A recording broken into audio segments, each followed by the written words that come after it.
Prepare-se.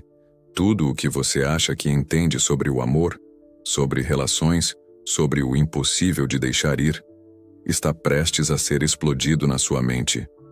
Imagine acordar um dia e perceber que tudo o que você viveu, cada lágrima, cada reconciliação, cada tentativa de justificar o injustificável, tudo não foi simplesmente azar ou um ciclo emocional inexplicável, mas sim um labirinto construído com peças do seu passado, da sua infância, das dores que você mantém escondidas até de si mesmo. Não, você não está preso pela força dessa pessoa. Seu cárcere é muito mais engenhoso. Você está preso pelo reflexo distorcido de si mesmo que ela ativa dentro de você, pela voz tão familiar que sussurra: desta vez vai ser diferente. Pense bem, quantas vezes você se jurou que seria a última chance? Quantas promessas de mudança você engoliu como quem engole esperança misturada à ilusão? Porque até mesmo a pior dor parece insuficiente para fazer você partir, e no instante em que imagina a ausência do outro, um terremoto emocional explode dentro do peito, como um pânico que impede seus músculos de agir.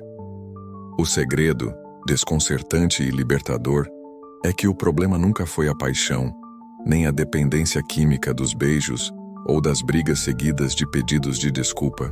O que te prende à relação tóxica é um nó psicológico muito mais profundo. Ela acorda feridas antigas e reforça crenças invisíveis sobre quem você é, o que merece, o que espera do amor e principalmente do abandono. É engraçado. Quando olhamos para relações destrutivas de fora, tudo parece simples. É só terminar, dizem. Mas se fosse fácil assim, ninguém voltaria para o abusador, ninguém justificaria a agressão com "mas ele também já foi tão bom para mim". O que poucos entendem é que o verdadeiro encarceramento não é o outro, mas uma química emocional, construída desde os seus primeiros anos de vida, silenciosa, invisível e mortal. Ela mistura culpa, esperança, insegurança e o sonho absurdo de ser resgatado por uma mudança mágica. Não é covardia, não é falta de amor próprio, é programação emocional. Abra os olhos. Desde a infância, nosso cérebro é treinado para associar afeto com segurança. Nos primeiros passos de vida, você aprendeu: o amor protege ou machuca? O carinho é previsível ou uma moeda rara, dada à base de desempenho, à custa de agradar, de silenciar sua essência? Se você cresceu num ambiente onde o afeto vinha misturado com frieza, rejeição, ausência ou imprevisibilidade, o próprio conceito de amor foi corrompido na sua estrutura neural. Assim, ao encontrar alguém adulto que mistura afeto e desprezo, você não sente estranheza, sente familiaridade. A oscilação entre calor e gelo ativa uma memória primitiva. É assim que se ama, é assim que se conquista. Pela primeira vez, o caos faz sentido. Por isso, não estranhe se relacionamentos 100% estáveis e carinhosos parecem entediantes, falsos ou até sufocantes para você. Seu cérebro se tornou um caçador de emoções intensas, não porque goste de sofrer, mas porque aprendeu que o verdadeiro afeto exige luta, dúvida, merecimento. Você não se apaixona só pela pessoa, você se apaixona pelo drama, porque ele é a senha secreta das suas memórias infantis de afeto escasso. Agora, mergulhe mais fundo. Por que é tão difícil sair dessa prisão emocional, mesmo quando o sofrimento ultrapassa qualquer prazer? O cérebro, sob o efeito do apego inseguro, interpreta a perda não como libertação, mas como catástrofe. Você não teme apenas a ausência do outro. Teme que, sem resolver esse drama, ficará para sempre incompleto, condenado a repetir um roteiro não finalizado. A obsessão não é pelo outro, mas pela versão de si mesmo que acredita que, dessa vez, serei suficiente. Dessa vez o amor vai vencer o abandono. Buscamos no parceiro tóxico a redenção pelas dores antigas, a validação daquilo que nunca recebemos dos cuidadores originais. O relacionamento vira palco de uma disputa secreta para corrigir a infância, para finalmente merecer amor. Mas, se a chave da prisão não está no outro, e sim, no seu próprio passado? Como se dá a manipulação a ponto de nos transformar em dependentes de alguém que só entrega migalhas? A resposta é perturbadora. Vício emocional, alimentado pelo reforço intermitente.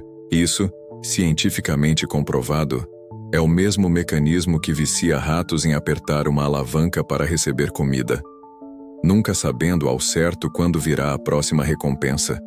Assim, nos tornamos soldados esperançosos, caçadores de raros momentos de afeto, que ignoram montanhas de sofrimento em troca de gotas esparsas de alívio. O ciclo perfeito da autossabotagem. Repare, se seu parceiro fosse cruel o tempo todo, ou negligente sem intervalos, você partiria.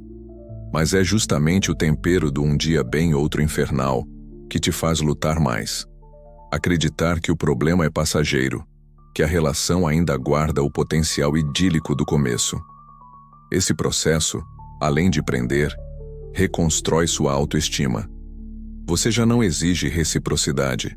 Agora aceita menos desde que venha junto com a esperança do quem sabe amanhã. Quando percebe, seu parâmetro de amor é tão baixo que qualquer gesto medíocre soa como milagre. O mais irônico: quem propaga a toxicidade domina, consciente ou não, o ritmo do vício. Eles sabem dosar frieza e doçura para te manter no cabresto, como um adestrador que nunca revela ao animal onde mora o próximo agrado. E assim, cada relapso do outro vira um teste de fé. Cada reencontro, uma vitória que só aprofunda sua dependência. Neste pântano, nasce uma armadilha psicológica devastadora. A manipulação sutil. Você já questionou sua sanidade após uma briga? Já se pegou pensando, será que estou exagerando? Será que sou eu o problema? Bem-vindo ao universo do gaslighting, a técnica onde o abusador reescreve sua memória, distorce fatos, faz você duvidar dos próprios olhos, ouvidos e sentimentos. Eles invertem brigas, transferem a culpa usando projeção. Você que é infiel quando ele mesmo trai, você que é agressiva quando ele estourou, vão te esvaziando até você não saber mais quem é, nem no que acreditar. Esse processo é refinado, perigoso. Eles não querem só evitar culpa, querem rebaixar sua energia, pois pessoas exaustas aceitam menos, questionam menos, dependem mais. Quando se vê, você já não se orienta pelo seu próprio julgamento. Toda a sua realidade começa a ser calibrada conforme o termômetro emocional do outro. Você não confia mais em si, só neles. E por que aceitar migalhas de alguém que, racionalmente, já deixou claro que não pretende mudar? Porque dentro de você ainda pulsa o medo primitivo da solidão. Desde criança fomos condicionados. Ficar só é fracasso. Amar é obrigação. Solteiro é falta. Companhia, mesmo ruim, é prêmio. Some a isso uma relação que implodiu sua autoestima, reprogramou sua visão sobre o amor, e o resultado é devastador.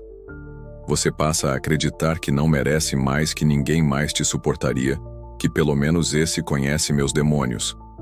Mas aqui está a verdade. Você não teme estar só, mas sim a abstinência da esperança irreal. O que te vicia não é a pessoa, mas a ilusão de que o amor deles pode, um dia, consertar tudo, compensar o passado, te tornar alguém finalmente digno. Essa esperança inverte tudo. Você justifica todos os absurdos, agarra-se a promessas ocas, implora por migalhas, fecha os olhos para os sinais claros de que nada irá mudar. Porque largar a relação tóxica é, antes de tudo, abrir mão do sonho mágico da redenção. E encarar esse luto dói muito mais do que qualquer término concreto. Só que há uma verdade ainda mais dura. Mudanças reais não aparecem por esforço, sacrifício ou amor unilateral. Nada muda porque você amou demais, cedeu de menos, se rebaixou ou foi paciente. Mudanças só acontecem se o outro quiser, admitir, buscar transformação verdadeira. E quantas desculpas você já ouviu? Quantas promessas? Quantos ciclos seu coração aguentará? A resposta óbvia, que sempre doeu demais para encarar, é: o ciclo nunca mudará porque nunca foi feito para mudar. Sair desse vício não é questão de força de vontade, É processo de reprogramação profunda. Reconfigurar o significado de amor, de valor, de identidade. Romper laços emocionais é como detox químico. Haverá abstinência, fissura, saudade tóxica. Mas, sem esse sofrimento, não há renascimento. O caminho é duro, mas simples. Passo 1. Nenhum contato. Não dá para se curar bebendo veneno em doses menores.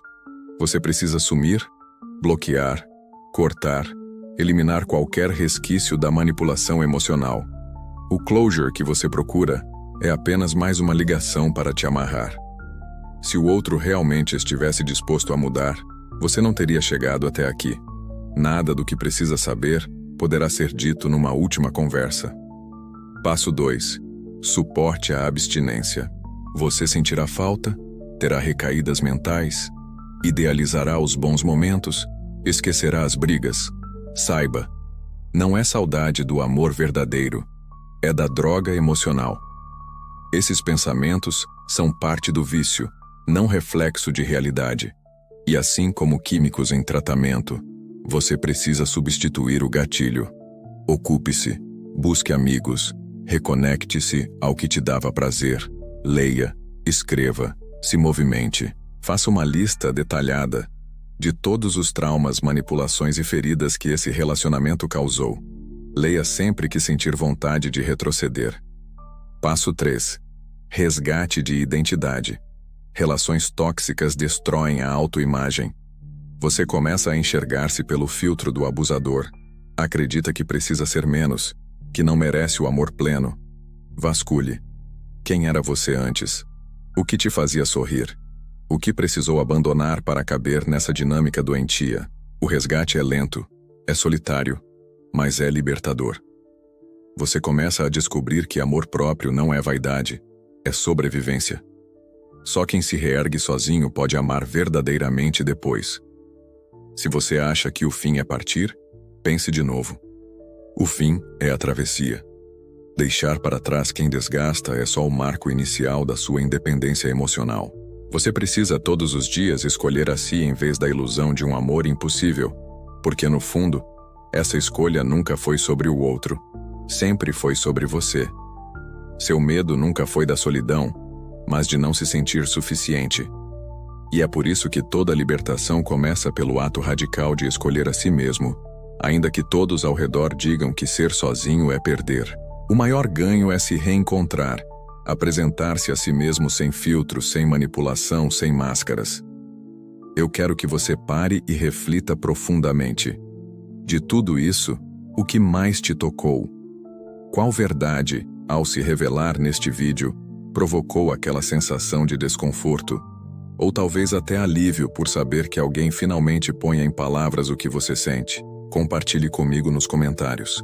Sua dor precisa sair do segredo. Ao dizer, você inicia a cura não só para você, mas para quem lê e se reconhece. E acima de tudo, não pare aqui. O próximo vídeo é vital para continuar esse processo de libertação. Clique, mergulhe fundo. Não desista de você mesmo. Se chegou até aqui, deve a si mesmo o privilégio de ir até o fim. O seu novo começo começa agora, num mundo em que nos distraímos para não sentir. A maioria das pessoas foge do próprio espelho emocional. Preferimos o conforto entorpecido do que já nos feriu a enfrentar o pânico do desconhecido. Mas, ironicamente, é justamente esse espaço de silêncio, vazio e medo que contém a chance de recriar-se. E talvez pela primeira vez, sentir paz ao invés de ansiedade. Esse é o campo minado e sagrado, onde nasce o verdadeiro amor próprio.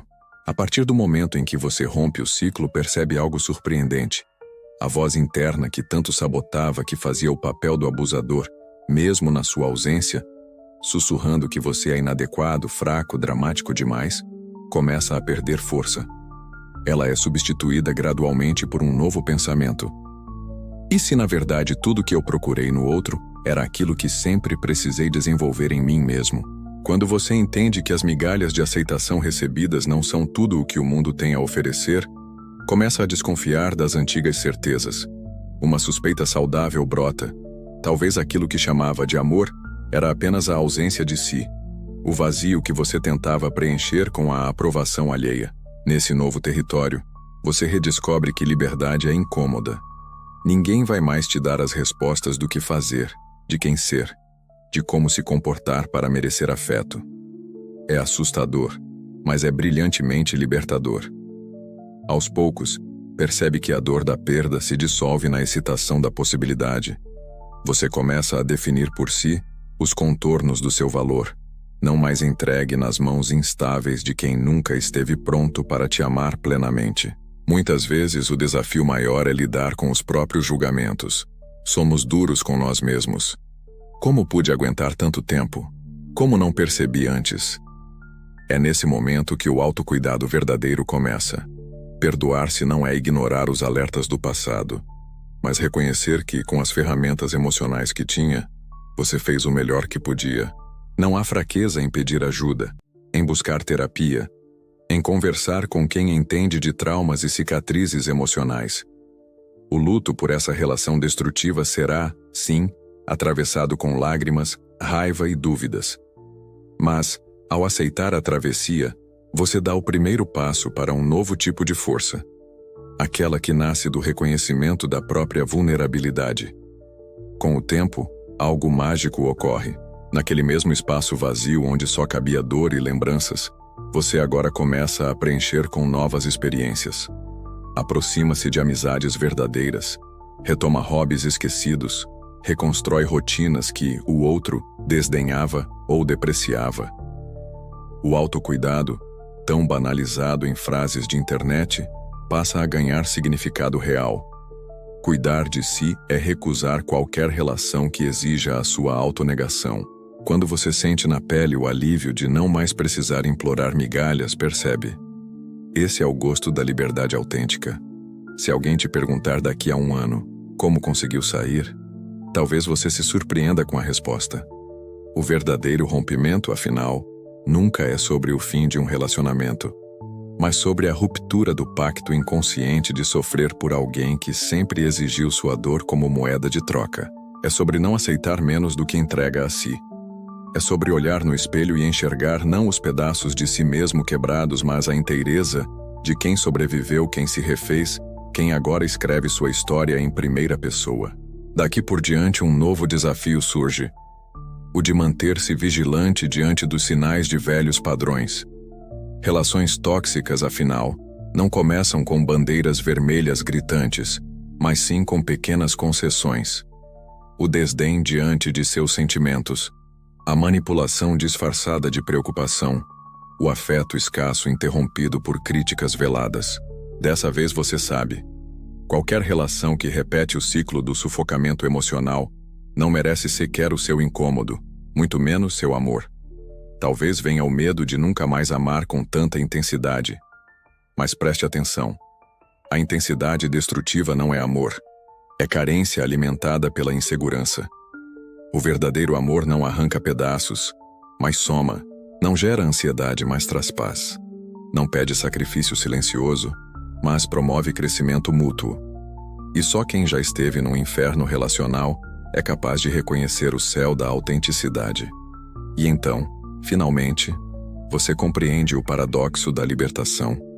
O que parece ser a maior dor, a de perder quem nunca quis te amar para valer, é, na verdade, o renascimento da esperança mais pura. Porque o que de fato sempre desejou não era aquela pessoa, mas o sentimento de ser visto, aceito, respeitado, inteiro. O outro foi só um espelho distorcido dessa busca. Agora, com as cicatrizes visíveis, seus limites são claros. Ninguém mais atravessa seu coração sem convite explícito. Ninguém mais define sua alegria ou destrói seu ânimo com manipulação calculada. Essa jornada é circular, não linear. Nos picos de saudade ou dúvida, você já tem o mapa para não se perder. Recordar das razões que te afastaram, relembrar os abusos silenciosos, recorrer a quem te fortalece e, acima de tudo, celebrar cada avanço, mesmo que sejam passos pequenos, quase imperceptíveis. Porque cada não dito a antigas recaídas é um sim gritado para a própria evolução. Você se perguntava no início por que ficou tanto tempo preso a quem só sabia ferir. Descobriu no processo que toda prisão é interna, toda libertação começa no íntimo. Ao olhar para trás, verá que não foi fraqueza, e sim coragem. Coragem de tentar, coragem de amar, coragem de partir. Honre essa coragem, use-a como combustível para criar um novo padrão de relações, um novo conceito de merecimento. É nesse ponto da jornada, enquanto os olhos ainda se acostumam com a luz nova da liberdade, que deixo um convite. Que tal usar sua história como fonte de transformação? Não só para você, mas para outros que caminham no mesmo vale escuro. Compartilhe aqui o que mais te marcou. Sua dor, seu renascimento pode virar a chave para o despertar de alguém. E não subestime o poder de se conectar com outros sobreviventes. Juntos, somos invencíveis. E se tudo isso fez sentido para você, não espere mais para se aprofundar. O próximo vídeo é um raio-x ainda mais intenso das marcas do passado e o roteiro definitivo para criar relações seguras a partir do agora. Clique, compartilhe, permita-se ir mais fundo. Você sobreviveu ao mais difícil. Agora é hora de prosperar.